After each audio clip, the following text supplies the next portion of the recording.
Ito pong awiting ito na nais kong ibahagi sa inyo ay sinulat ko at ito po ay tumutukoy sa masayang pamilya. Bilang mga Pilipino, ang isa po sa pinapahalagahan natin ay pamilya. At ang Diyos po bilang tayo po ay kanyang nilikha, ang plano niya sa atin ay maging kapamilya niya.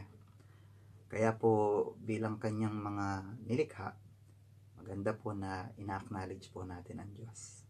Tulungan nawa ako ng Panginoon sa aking pagkanta.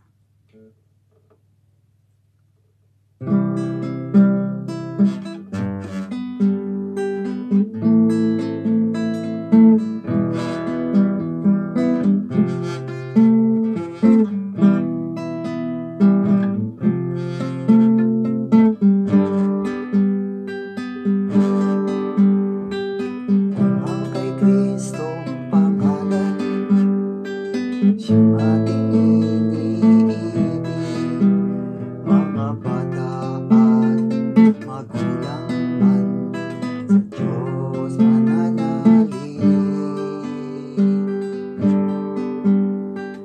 Ang ating mga dalangin ay dinirinig ng Diyos, kaya't lagi siyang pupurihin at nilingkuran ng lubos. O kay saya ng tahanan, si Kristo